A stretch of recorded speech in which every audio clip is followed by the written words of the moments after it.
pouvez vous asseoir. Et pendant plusieurs dimanches, nous avons vu, eh bien, dans ce bon berger, à partir de ce bon berger, qui est Jésus-Christ, nous pouvons trouver une vie en abondance, une vie abondante. Mais aujourd'hui, je veux mettre l'accent sur, eh bien, ce berger-là. Ce berger-là. Au lieu de parler du début jusqu'à la fin sur la vie en abondance, ou une vie abondante, mais on va parler sur le bon berger qui donne cette vie abondante. Amen. Eh bien, Jésus lui-même a dit au verset 11, « Je suis le bon berger. » Ce n'est pas uniquement le berger, mais il est le bon berger. Et puis il répète encore, « Le bon berger donne sa vie pour ses brebis. » Et puis en contraste avec le mercenaire. Le mercenaire, c'est aussi un berger, mais ce n'est pas pareil. Il est là pour ses intérêts personnels. C'est ce que Jésus-Christ avait dit au verset 13. Il dit, depuis au verset 12, il dit, mais le mercenaire qui n'est pas le berger, qui fait semblant d'être le berger, qui est à la tête d'un troupeau, eh bien, il dit, à qui n'appartiennent pas les brebis, voit venir le loup. Quand il voit venir le loup, qu'est-ce qu'il fait? Il prend la fuite. Il abandonne les brebis et prend la fuite, et le loup les ravit et les disperse. Pourquoi? Alors Jésus-Christ de répondre à ses disciples et à la foule qui étaient là, pourquoi que le mercenaire a pris la fuite devant le loup en abandonnant les brebis? Parce que tout simplement, il est mercenaire. La réponse était tellement simple. Eh bien, Jésus-Christ a dit, eh bien, au verset 13, il dit, le mercenaire s'enfuit. Pourquoi? Eh bien, parce qu'il est mercenaire. Et qu'il ne se met point en peine des brebis. Mais pour lui, il dit, je suis le bon berger. Vous voyez, qui veut dire que, écoute, le message est tellement clair, c'est simple, eh bien, on n'a pas besoin de chercher midi à 14h pour le comprendre. Alors ici, dans ce beau passage du bon berger que Jésus-Christ lui-même qui dit, il est le bon berger, il y a 3 degrés que nous allons voir tout au cours de ce message. Il y a 3 degrés qui sont à considérer dans le ministère de Jésus-Christ qui est notre bon berger, ou de pasteur, notre Seigneur. Si vous ne voulez pas dire berger, vous dites quoi? Pasteur. Ben, c'est le même terme. Berger, pasteur. Louis II parle de pasteur, et qui veut dire dans les épîtres, comme dans Pierre, et aussi dans Hébreu. Ici, Louis II utilise aussi le terme eh bien, berger, qui veut dire dans Jean, et aussi dans les épîtres. Mais pour Louis II utilise un pasteur dans les épîtres et aussi et dans Hébreu. Alors il y a 3 degrés qui sont à considérer dans le ministère de berger ou de pasteur. Tout d'abord, il est le bon berger. Il est le bon berger. C'est la première chose qu'il faut comprendre, qu'il faut saisir. Et à ce titre, le bon berger donne sa vie pour ses brebis. C'est le seul bon berger qui va donner sa vie pour ses brebis. Il l'a fait 2000 ans de cela. Et il était venu pour donner sa vie. Jésus-Christ pouvait dire, eh bien, devant les autorités religieuses à l'époque, personne n'a le droit de m'ôter la vie. Personne n'a le droit de m'ôter la vie. Je donne ma vie et pour que je puisse la reprendre après. Il veut dire, j'ai le pouvoir de la donner et le pouvoir de la reprendre, dit Jésus-Christ dans Jean, dans l'évangile de Jean. Alors, le bon berger, eh bien, à ce titre, donne sa vie pour ses brebis. C'est ça que nous trouvons au verset 11. Et aussi, par son sacrifice, il leur ouvre le ciel. Il a le droit d'ouvrir le ciel. Parce que c'est lui qui est le maître de l'univers, c'est lui qui est le créateur de toutes choses. Il leur ouvre le ciel, qui veut dire, il ouvre le ciel à toutes ses brebis. Je ne parle pas de bouc, mais je dis de brebis, parce qu'il y a une différence entre bouc et brebis. Il faut bien saisir cela. Il ouvre eh bien, le ciel, et c'est en vertu de cela qu'il est aussi la porte. Je ne sais pas si vous saisissez ce que je dis. Le fait qu'il a le droit d'ouvrir le ciel, eh bien, il est aussi là, la porte. Parce que c'est lui qui dit, je suis la porte. Et lorsque vous regardez ici, au verset 9, il dit, je suis la porte. Écoutez, au verset 9, je suis la porte. Pour entrer dans une maison, ça prend quoi? Une porte. Vous n'allez pas passer au travers d'une fenêtre. C'est pas accommodant, mais absolument, c'est un petit peu désagréable. Je suis la porte. Si vous essayez d'escalader une maison par la fenêtre, il y a quelque chose de louche. Si vous n'êtes pas capable d'entrer par la porte principale, il y a quelque chose qui ne va pas. Alors, ici, Jésus-Christ est la porte. Il dit, si quelqu'un entre par moi, il sera quoi? Sauvé. Il entrera et il sortira. Lorsqu'il dit il sortira, il faut comprendre, ce n'est pas pour se perdre, non. Il sortira pour trouver des pâturages. Bon, alors Jésus-Christ est la porte. Et c'est l'accomplissement du psaume 22 aussi, de David. Et lorsque nous célébrons la Pâque, parfois nous avons l'habitude de lire le psaume 22, les souffrances du Messie, les souffrances de Jésus-Christ. Le deuxième point, c'est qu'il n'est pas seulement le bon berger, mais Jésus-Christ est aussi le grand berger. Il n'est pas seulement le bon, mais il est grand. Le grand berger ou le grand pasteur. Écoutez, dans Hébreux chapitre 13, tournez en les pages de vos Bibles dans Hébreux, c'est ça, chapitre 13, vous allez voir que Jésus-Christ n'est pas seulement le bon berger, mais il est aussi le grand. Dans le verset 20 et 21, écoutez, qu'est-ce qu'il a dit ici, l'auteur de l'Épître aux Hébreux? Hébreux chapitre 13, versets 20 et 21. Et on commence, c'est ça. Que le Dieu de paix qui a ramené d'entre les morts le grand quoi? Le grand berger ou le grand pasteur des brebis. Il n'est pas seulement le bon, mais il est aussi grand. Vous voyez que nous avons affaire à un bon berger et aussi à un grand berger, qui est tout puissant. Alors que le Dieu de paix qui a ramené d'entre les morts le grand pasteur des brebis. Eh bien, c'est Jésus-Christ qui a été ressuscité. Eh bien, et d'entre les morts, la mort ne pouvait pas le retenir. Pourquoi? Parce qu'il est le bon berger et aussi il est le grand berger pour donner sa vie à ses brebis. Et puis, troisième degré de ce beau passage de Jean chapitre 10, c'est qu'il a dit, il est le souverain berger. Jésus-Christ n'est pas seulement le bon berger, il est aussi le grand berger ou le grand pasteur et aussi le souverain. Vous savez qu'est-ce que ça veut dire souverain? Quand quelqu'un dit il est souverain, qu'est-ce que ça veut dire? Il est au-dessus de tout. Il possède la souveraineté sur toute chose. Il est souverainement élevé. Comme dit le psalmiste, sa gloire est au-dessus des cieux. Il est souverain. Et son pouvoir est absolu. Il ne partage pas son pouvoir à qui que ce soit. Parce qu'il est souverain. Il plane au-dessus de tout. Il est le très haut. Par excellence. Il faut comprendre bien qu'il est le bon berger. Eh bien, il donne sa vie pour ses brebis. Il est le grand berger. Il est aussi souverain. Lorsque nous regardons dans 1 Pierre, chapitre 5, verset 4, avant de poursuivre le message, 1 Pierre, chapitre 5, verset 4, regardez ce que l'apôtre Pierre dit dans 1 Pierre 5, verset 4.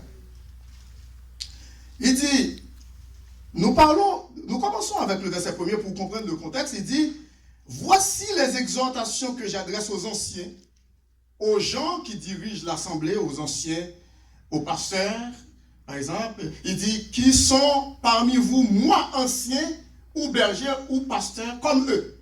Qui veut dire, il n'y a pas de différence entre un ancien, pasteur ou berger. Vous êtes là? Ou évêque. J'avais déjà fait cette étude à plusieurs reprises, et dans l'étude biblique, et aussi même prêché, étude de la chair. Alors il dit, voici les exhortations que j'adresse aux anciens qui sont parmi vous, moi ancien comme eux, témoins des souffrances de Christ et participants de la gloire qui doit être manifester. Il est dit, paissez le troupeau de Dieu qui est sous votre garde. Paissez, eh bien, écoute, c'est un pasteur qui est en train de nourrir son troupeau ou ses brebis. Quand on parle de paître ou paisser, qui veut dire c'est un pasteur qui est en train de nourrir ses fidèles ou ses brebis. Il est aussi un berger, un sous-berger qui veut dire qui est sous la tutelle du grand berger, qui est sous la tutelle du bon berger, et aussi qui est sous la tutelle du souverain berger. Et quand ici il dit, paissez au verset 2, le troupeau de Dieu qui est sous votre garde. Ça, c'est une exhortation eh bien, que l'apôtre Pierre adresse à tous les prédicateurs, à tous les pasteurs qui prêchent du haut de la chair la parole de l'évangile devant le peuple de Dieu, devant les brebis du Seigneur. Paissez le troupeau de Dieu qui est sous votre garde, non pas en contrainte, mais volontairement, de tout cœur, selon Dieu. Non pour un gain sordide, pour de l'argent, mais avec dévouement, avec zèle, avec empressement, avec engouement. Est-ce que vous êtes là? Bon. Et puis, au verset 3, il dit, non, vous voyez, beaucoup de négatifs là-dedans. Non comme dominant sur eux, comme un macoute, ou un dictateur, ou un despote. Pas du tout. Il faut être comme le modèle, comme Jésus-Christ qui est le mot modèle. Il dit non comme dominant sur eux sur ceux qui vous sont échus en partage, mais en étant les modèles du trou. Pourquoi? Eh bien, au verset 4, il dit, et lorsque le souverain, c'est lui qui est au-dessus du tout, le souverain. Il n'est pas seulement le bon berger, il n'est pas seulement le grand berger, mais aussi il est souverain. Il est au-dessus de tous les bergers, les pasteurs, de toutes les églises dans le monde. C'est lui qui va rémunérer ou récompenser les pasteurs comme les filles, comme les fidèles. Un jour, on va se tenir devant le roi des rois, le seigneur des seigneurs pour distribuer quoi? Des récompenses. Ici, vous voyez que je suis en train de parler à des chrétiens et non pas à des païens ou des inconvertis, à des chrétiens. Qui veut dire nous serons tous un jour tenus devant le tribunal de Jésus-Christ. Est-ce que c'est pour aller en enfer? Est-ce que c'est pour aller en enfer? Non. Mais pour recevoir quoi? Récompense.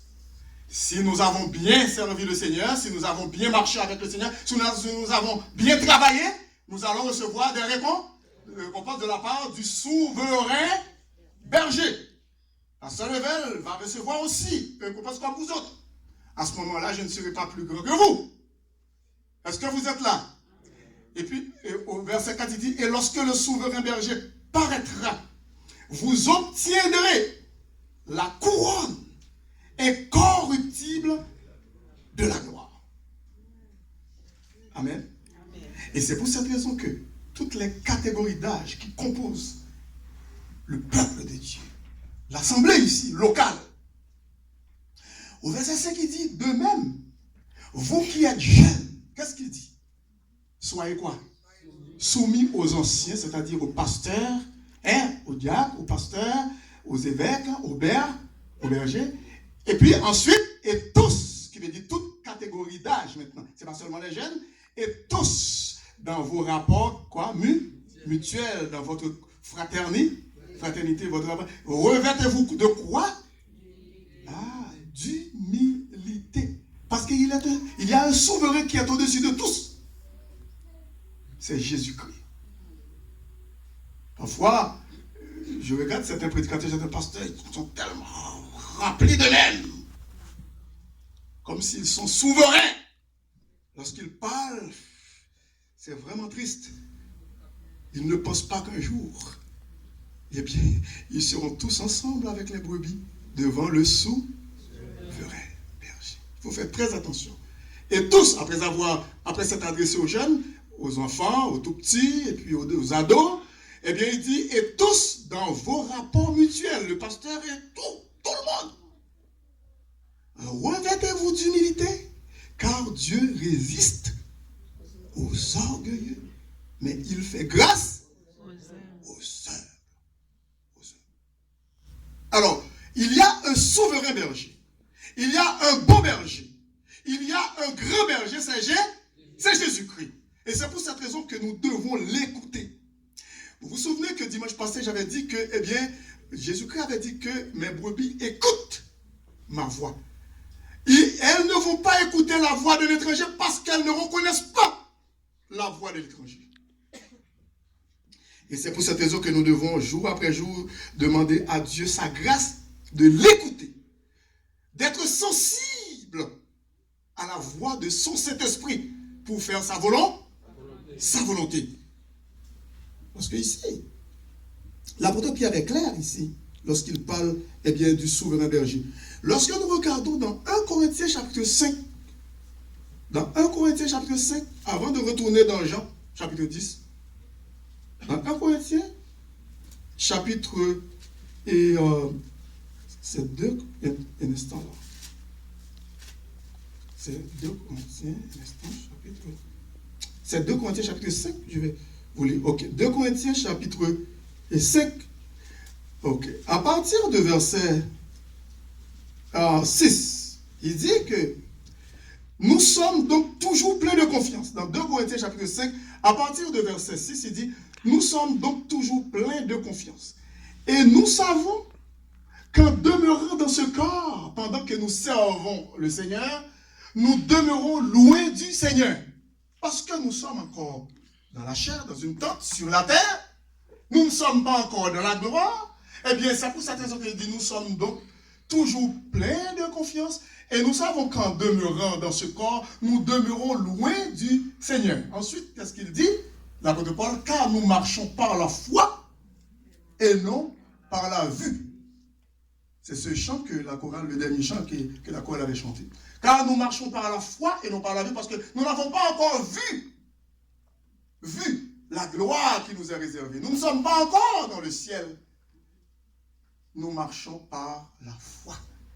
Parce que nous savons qu'un jour nous serons dans le ciel. Et puis ensuite, l'apôtre Paul continue. Nous sommes pleins de confiance. Et nous aimons mieux quitter ce corps. On aimerait ça.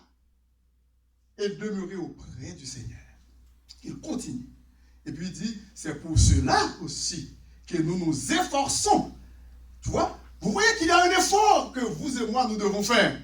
Moi-même avec vous, nous devons faire des efforts avec l'aide du Saint-Esprit pour nous marcher avec le Seigneur. C'est pour cela aussi que nous nous efforçons de lui être agréable. Comment? Soit que nous demeurions encore dans ce corps sur la terre avant d'être appelés par notre Seigneur. Il dit, soit que nous le quittions. Il faut toujours penser à être agréable au Seigneur. Parce que nous pouvons aller dans notre sommeil. Nous pouvons voyager. Alors, il faut faire très attention. On peut faire des projets. On dit demain, l'épître de Jacques dit, il faut faire très attention, il faut être sage. On peut dire, je planifie pour faire des projets. Mais il dit non, écoute, ça ne se passe pas comme ça. Il dit que c'est pour cela aussi que nous nous efforçons. Il y a un effort pour servir le Seigneur, de lui être agréable. Soit que nous demeurions dans ce corps, ici-bas, soit que nous le quittions. Pourquoi? Parce qu'il dit, car il nous faut tous, pasteurs et fidèles, comparaître devant quoi? Devant le tribunal de Christ. Afin que chacun reçoive selon le bien ou le mal qu'il aura fait étant dans son corps. Il n'est pas en train de dire que vous allez être en enfer. C'est pas ça. Cette partie concerne nous, les chrétiens. Parce que par la grâce de Dieu, nous sommes sauvés pour l'éternité. Mais, cependant, nous devons faire très attention de la manière dont nous servons le Seigneur, de la manière dont nous marchons avec le Seigneur, parce que le Seigneur peut nous rappeler à n'importe quel moment. Nous allons nous paraître devant lui. Alors, pour répondre de la façon dont nous avons servi le Seigneur, est-ce que nous l'avons servi d'une manière dévouée? D'une manière intègre? Est-ce que nous t'aimons aimé vraiment, bon Dieu, de tout notre cœur, de toute notre âme, de toute notre force et de toute notre pensée et nos prochains, comme Jésus-Christ lui-même nous a aimés?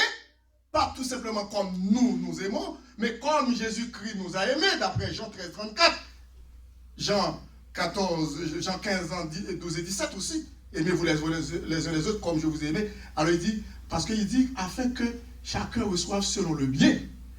Nous péchons par pensée, par parole et par action. Nous péchons par pensée, par parole et par action. Ce n'est pas parce que quelqu'un ne nous voit pas pécher que nous n'avons pas péché. Mais Dieu seul, qui est le souverain berger, il voit avec quelle motivation nous sommes en train de le servir. Est-ce que nous le servons d'un cœur dévoué, sincère?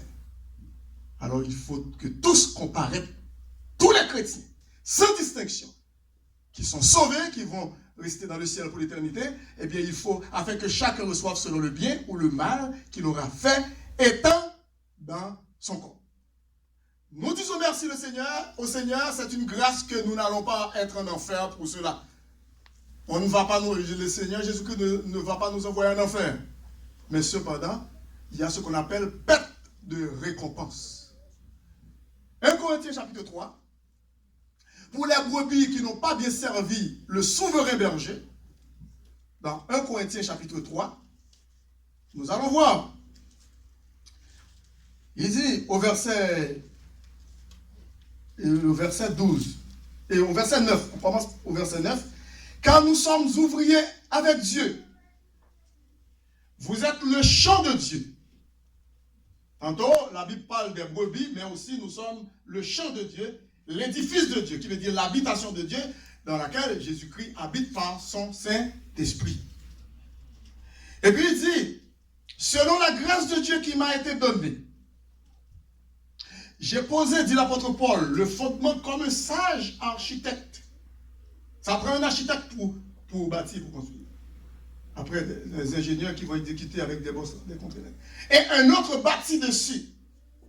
Mais que chacun prenne garde à la manière dont il bâtit dessus. Chaque chrétien, chaque serviteur, chaque servant du Seigneur doit prendre garde de la manière que l'a servi mon Dieu. Est-ce que l'a servi mon Dieu, la façon que mon Dieu m'a donné pour le servir? Et puis, qu'est-ce qu'il dit encore? Il dit, car personne ne peut poser un autre fondement que celui qui a été posé, savoir Jésus-Christ. Et puis, il continue, l'apôtre Paul continue. Or, si un chrétien bâti sur ce fondement avec de l'or, l'or c'est bon, n'est-ce pas? Bon. De l'argent, c'est bon, jusqu'à maintenant, hein? Des pierres, c'est bon, des pierres précieuses, c'est bon? Du bois? Non. Du foin? C'est pas bon. Du chaume. Lorsque bagaille ça va passer dans du feu, qui ça va prêter? Qui ça va paraître, qui résiste, qui durable? Oui, mais lorsque vous construisez avec l'or, vous construisez avec l'argent, vous construisez avec pierre précieuse, et pour mettre bois, vous mettez foin, vous mettez chaume, lorsque on dit fait passer, qui ça va prêter? Ensuite, voilà. Pendant que moi, avec vous, en tant que petit bon Dieu, en tant que chrétien, nous ne parlons pas de l'enfer, gloire à Dieu, nous avons sauvé. Mais pendant que nous avons bâti, nous venons avec de bonnes choses, pendant que nous venons avec de bonnes choses, ça me fait. Nous venons avec de mauvaises choses. Bonne chose, c'est l'or. Bonne chose, c'est l'argent. Bonne chose, c'est des pierres précieuses. Mais nous pas faire attention pendant que nous travaillons pour le Seigneur, nous mettons, nous fourrons ensemble, l'argent précieux, boire tout. Nous mettons foin, paille, nous mettons chaume. Là, on dit fait passer. Eh bien, l'or pour essayer l'or crété. Il pouvait que c'est l'or. Est-ce qu'on l'a avec moi? Il pouvait ça. Si vous bâtissez avec bon ingrédient, eh bien, on va dit feu pas capable de nous faire. Et puis ensuite, lorsque l'argent, la prêté là, pierre précieuse, la prêté là. Et bien, devant le tribunal de Christ, là, nous paraît, quel pasteur, quel membre de l'église, quel que soit sa quel fidèle, quel brebis, devant le souverain berger, il pourra paraître devant tout le monde qui gère, moi-même avec nous avons construit. Ça qui parle été, eh bien, c'est l'or, l'argent et les pierres précieuses. Ça sont figures que l'apôtre Paul utilisait. Il continue encore. Il dit, nous pas de terminer, non, verset 1, mais il dit, regardez, pierre précieuse du bois du foin du jaune, il dit, car l'œuvre de chacun sera manifestée. sera découverte, manifestée au grand jour. Ensuite, il dit, car le jour, lorsque Jésus-Christ va retourner l'homme paraître devant le Seigneur, la fera connaître cette œuvre-là. Parce qu'elle se révélera dans le feu du jugement de Dieu. Et le feu éprouvera ce qu'est l'œuvre de chaque chrétien, de chacun. Il dit, regarde. Si l'œuvre bâtie par un chrétien ou par quelqu'un ou un chrétien, sur le fondement subsiste, il résistait, il recevra quoi? Une récompense. Une récompense. Mais, si l'œuvre d'un chrétien ou de quelqu'un ou un chrétien est consumée, ou quand ça veut dire consumée, il tourne sans, consumé. Tout travail que tu as fait pendant cet écrit, soit de bagaille, ou pas marcher bien, ou pas servir ton Dieu bien comme brebis, ou pas obéissant, il dit aussi l'œuvre de ce chrétien-là est consumée, il perdra quoi? Sa récompense. Il perdra ça comme, mais pour lui, ce chrétien-là, il sera sauvé comme. Vous songez à l'histoire de l'autre, Abraham? Il sera sauvé comme au travers du feu. Je fais très attention. De la manière que moi avec vous, nous prenons l'évangile. Nous avons servi le Seigneur. Songez que Jésus-Christ est toujours le bon berger. Il est le même hier, aujourd'hui et éternellement. Il n'a pas jamais changé. Moi-même avec vous, nous sommes capables de changer, mais lui-même, il demeurait fidèle. Même lorsque moi-même avec vous, nous sommes infidèles, il est toujours fidèle. Parce que c'est un bon berger. Il remet nous en pile au point que le était vie en sacrifice pour moi avec vous, pour nous être capables de sauver. Et c'est un grand berger. Il peut tout faire. Notre Dieu règne encore, dit le cantique. Jamais son amour ne s'endort. Le vent se déchaîne. Nos cœurs sont en peine, mais Dieu nous conduit jusqu'au port dans le ciel. Notre Dieu règne encore, dit le cantique. Jamais son amour ne s'endort. Ce qu'il nous promet reste vrai pour jamais. Notre Dieu règne encore.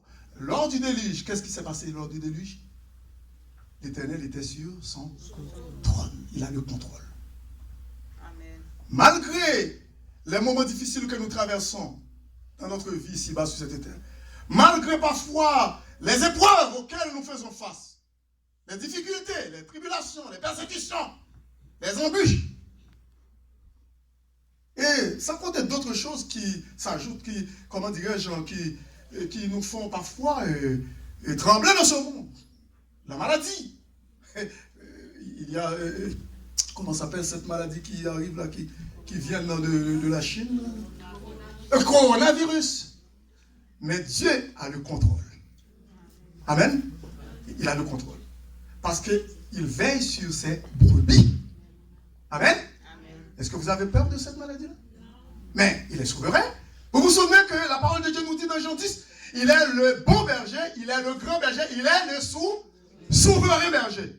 Il savait que ce genre de maladie allait arriver. Mais il peut protéger aussi ses brebis. Parce que c'est lui qui a le contrôle de toutes choses. C'est pour cette raison que moi-même avec vous, nous devons toujours être vigilants, sensibles à la voix du Saint-Esprit. Écoutez mon Dieu ça, qui parle avec nous. Rien de plus. Suivez-lui. Marchez avec lui. Faites volonté. Et puis, on va manger les meilleures productions du pays. Est-ce qu'on est avec moi? Amen. Il dit, si l'œuvre de quelqu'un est consumée, il perdra sa récompense. Mais il dit, pour lui, il sera sauvé. Tellement bon Dieu, il est fidèle. Il sauve nous, et il sauve nous pour l'éternité. Mais pourtant, si vous pas de Christ dans la vie, même si vous faites semblant ou c'est brebis du Seigneur, c'est pas brebis, c'est beaucoup. Est-ce qu'on est avec moi? Parce que dans Matthieu 25, il dit, le pral dit bouquio, allez à gauche, il pral dit brebis à sa droite. Parce que nous sommes gardés par notre divin sauveur, Seigneur Jésus-Christ, parce que nous sommes saints brebis. Dans Apocalypse chapitre 20, regardez dans Apocalypse chapitre 20, qu'est-ce qu'il a dit? Pour les gens qui refusent d'accepter Jésus-Christ comme leur sauveur personnel, même lorsque ils ont fait partie en assemblée, mais si ils n'ont pas converti, ce n'est pas une perte de récompense, mais c'est dans l'enfer tout droit. Est-ce qu'on l'a avec moi? Il y a 3 catégories de personnes sur la terre. Gagner l'homme naturel, gagner le chrétien spirituel, et aussi gagner le chrétien charnel. Voilà. Je vais dans l'église. 3 catégories de personnes sur la terre. C'est l'homme adamique, l'homme livré à lui-même, sans Christ, sans Dieu, irrégénéré, qui ne dit pas sauvé par un Saint-Esprit, c'est l'homme naturel. Bon, l'homme naturel, là, déjà connaît, c'est pas un monde, à moins que l'ait accepté Christ avant sa mort. Bon, ça c'est l'homme naturel. L'homme naturel, là, on va joindre aussi dans l'église. Est-ce qu'on l'a? Il est capable de participer dans toutes les activités de l'église. Il est capable d'en comité, il est capable de diacre, capable d'ancien. C'est pas bon Dieu qui mettait, c'est l'homme qui mettait. Il est capable de moniteur et monitrice de l'école. Il est capable de faire partie de la chorale, il est capable de faire toute bagaille. Mais c'est l'homme naturel. Parfois, on est capable de parler de ça, mais c'est le dernier jour. Vous voyez. Mais le chrétien spirituel, eh bien, on déjà connaît, on va bien définir le chrétien spirituel. Son chrétien qui a fait des efforts, nous sommes capables de prendre des exemples comme l'apôtre Paul. Est-ce qu'on l'a avec nous? C'est le chrétien spirituel qui aime mon Dieu. Quelle que soit l'épreuve, il a toujours aimé mon Dieu. Il est en prison pour la cause de l'évangile, il a toujours aimé bon Dieu. Il a joué une persécution, il a toujours aimé bon Dieu. Il a toujours joué des choses positives dans l'épreuve. Comme l'apôtre Paul pouvait dire dans Romains 8, 28, car toute chose concourt au bien de ceux qui aiment Dieu. Chrétien spirituel là, le problème n'est venu pour lui, il ne peut pas murmurer, il ne peut pas penser négatif. Oh, mes amis, tel bagaille, oh, me fatigué, et tel femme grimace, je ne peux pas retourner l'église encore. Oh, du moins, tel monde parle mal. Non. Le chrétien spirituel, eh bien, il fait face à toutes ces épreuves-là. Et il reste solide, comme un pied bois qui plante dans une vie. Est-ce qu'on l'arrête? Ça, c'est un chrétien spirituel. Dans les moments d'adversité, dans la maladie, dans la souffrance, dans les épreuves, même si Choral manque moun, il a chanté pour la gloire de Dieu, pourvu qu'il y ait vraiment une foi pour chanter, il a dit bon Dieu, gloire, il a dit bon Dieu, alléluia, vive le Seigneur. Est-ce qu'on l'arrête? Mais un chrétien charnel, il est négatif de tous côtés. Ah, pas m'bavoir tel. Ah, m'balade encore. Ah, ça, c'est le chrétien charnel. Est-ce que le prend l'enfer pour ça? Non. Mais la peur dit qui ça? Récompensé parce qu'il est encore bébé dans la foi, même avec 50 ans. Il faut nous bien saisir ça. Même après 40, 50 années dans l'évangile. Mais il est toujours bébé dans la foi, il est toujours immature. Il a besoin d'être dans le biberon, spirituellement parlant. Est-ce qu'on va trouver étonnant, par exemple, ça déjà, pour t'avoir que ou gagne un petit monde la caillou, ou gagne qui plus grand, qui saute en lettre, ça fait longtemps, qui a un petit bébé qui fait fête. L'autre papa, bah, petit mon bébé en lettre, le regarde, ouais, papa, a biberon dans la bouche, comme pour lettre, petit bébé, il est grave. Ça rentre en consultation parce que le combat qui va marcher.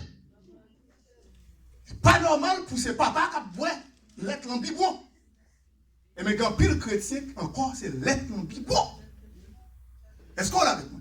Alors c'est ça, il faut saisir, il faut comprendre la différence entre un chrétien spirituel et un chrétien charnel. Alors ça, nous sommes dit, c'est un chrétien charnel. Il prend l'ancien, tout comme l'apôtre Paul, tout comme un pile parmi nous par la grâce de Dieu. On dit en pile parmi nous parce que je ne sais pas si on ne pas converti, alors on ne pas connaît. Mais moi, Dieu connaît. Mais il y a un monde qui pas de Christ dans la vie, l'homme naturel, il est capable de gagner des bonnes qualités, les meilleures qualités dans ce monde. Il est capable d'être un homme moral, il ne pas voler le monde, il ne pas mentir, il ne pas faire des distances sur le monde, il ne pas commettre un Dieu. Tout simplement, écoute, ils sont un monde moral, mais il ne pas gagner Jésus-Christ dans la vie. L'homme vient présenter l'évangile, il dit même pas tuer le monde, il ne pas faire le monde mal. Je ne vais pas prendre madame monde. C'est ça le présenter comme argument. Tandis que Jésus-Christ n'est pas venu mourir pour le monde moral, il vient mourir pour des pécheurs. Est-ce qu'on est avec moi? C'est pour des pécheurs. Alors, si vous connaissez bon, eh bien, l'amour de Christ en fait pour, parce que les battements viennent pour, parce que vous êtes déjà bon. Heureusement, c'est par la grâce que nous sommes sauvés. Et c'est pour cette raison, en tant que brebis du Seigneur, songez que nous sommes les brebis du Seigneur. Nous devons rimer pour Dieu, nous devons suivre le Seigneur, nous devons rester derrière pour marcher avec lui. Pas suivre le monde. Parce que si vous suivez le monde, vous allez égarer. L'homme emprunte une voie, comme on a dit ça, une voie qui va dans la ville, vous allez tomber là-dedans. Hier, un jeune, une illustration sur le titre tabac. Il dit même GPS qu'on fait mon perdu. Ça qui arrive, moi-même perdu dans le GPS. Ça veut dire, il y a une adresse, même si l'adresse là, lise tout près, pas loin, quand je sais mimos là, dans Soufflerie, et puis, il y a l'autre rue, Soufflerie, juste là, pas qui zone, c'est dans TVA, Radio-Canada, très loin, et puis c'est là, le choisir, oui. Il y a un monde qui t'a venu la canne, t'es rendez-vous, il t'a venu. Eh bien, il mettait en adresse nous sous GPS. Et puis il voit juste là la prairie. Et puis il dit, mais le campé n'est pas pote là. Mais comment se fait-il que vous n'ouvrez pas GSO? On ne vous voit pas. Il dit, mais oui, bon, me venez avec GPS. Il dit, bon, ou il y a un chien devant. Il dit, non, nous pas un chien. Il dit, qui il est là? Il dit que c'est juste la prairie. Il dit, mais non, c'est Saint-Basile que nous y. Ou est que même GPS, ou pense au fiable. Il dit, oh perdu. Mais notre bon berger, avec bon berger, nous, depuis de marcher derrière lui, nous pas perdre. Nous pas perdu. Ou pas perdu derrière nous, non. Ou pas faire même route avec tout le monde. Les gars disent, on allait avec moi. Ils apprennent, on les met l'autre côté. Ils perdent. Mais lors des bons bergers à Jésus-Christ, ou pas prêt pour perdre? Pas perdu. Est-ce qu'on est avec moi? Restez derrière le bon berger. Est-ce qu'on est avec moi? Restez derrière Jésus-Christ, s'il vous plaît. Marchez avec lui. Parce que c'est ça qu'il dit, mais avant de terminer. Et il nous dit que l'Apocalypse 20, eh bien, c'est lorsqu'on va regarder, capable de faire lecture pour contour. Et là, à partir de verset 11, puis je vis un grand trône blanc. Ça, c'est pour les inconvertis. Le monde qui n'a pas Christ. Et celui qui était assis dessus, la terre et le ciel s'enfuirent devant sa face. Il dit, il ne fut plus trouvé de place pour eux. Et je vis les morts, les grands et les petits qui se tenaient devant le trône. Des livres furent ouverts. Et un autre livre fut ouvert, celui qui est le livre de vie. Le livre de vie. Et les morts furent jugés selon leurs œuvres, d'après ce qui était écrit dans ces livres. La mer rendit les morts qui étaient en elle, même la mort, pas qu'à empêcher au paraître. Même la mer, dis-je, pas qu'à empêcher au paraître devant Dieu, même si on mourit dans la mer, même si il recueille manger. Ça ne veut rien dire pour le Seigneur a rassemblé. Même si ensemble, on y a gagné une sorte de. Il y a un bagage qui a la mode Kounia, comment il est ça? L'homme où fait tourner sang. Incinération, merci. Incinération. Ça, ce n'est rien pour le Seigneur. Parce que de la poussière que nous sommes sortis. Il a rassemblé tout petit sang, il faut apparaître. Oh, mais écoute, au papier intelligent que bon Dieu. Il connaît pas ton yeux. Même sur le papier, on voit dans la mer, dans l'océan, il va rassembler tout et pour paraître devant. Parce qu'il est le souverain. Il n'est pas seulement le bon berger, il n'est pas seulement le grand, mais il est le souverain. Et c'est pour cette raison que il dit, et les morts furent jugés selon leurs œuvres. D'après ce qui était écrit dans ces livres, la mer rendit au verset 13 les morts qui étaient en elle. Tout le monde qui mourit dans la mer est obligé de rendre le Seigneur, le souverain berger. La mer rendit les morts qui étaient en elle. La mort et le séjour des morts rendit aussi les morts qui étaient en eux. Et chacun fut jugé selon les œuvres. Pour aller là, ou pas loin, ou pas bien perdre, pour aller là. Ah bon, père? Ou pas? Eh bien, le verset 14 dit, puis la mort et le séjour des morts furent jetés où? Dans les temps de feu. Dans l'enfer. C'est la seconde mort, les temps de feu. Quiconque ne fut pas trouvé écrit dans le livre de vie. Est-ce qu'un nom est écrit dans le livre de vie? Eh bien, dis Amen. Amen. Il dit, quiconque ne fut pas trouvé écrit dans le livre de vie fut jeté où? Si on va le dire dans les temps de feu, qui s'en fait? Dans l'enfer. Vous voyez? Si on ne pas marcher derrière le souverain berger, le souverain pasteur, mais non, il ne faut pas aller. Si derrière l'homme va marcher, vous finissez. On va égarer, on va perdu. Amen. Mais si c'est derrière le bon berger qui donne sa vie pour ses brebis, je suis le bon berger. Je suis le grand berger, dit Jésus. Je suis le souverain. Que le Seigneur vous bénisse. Amen.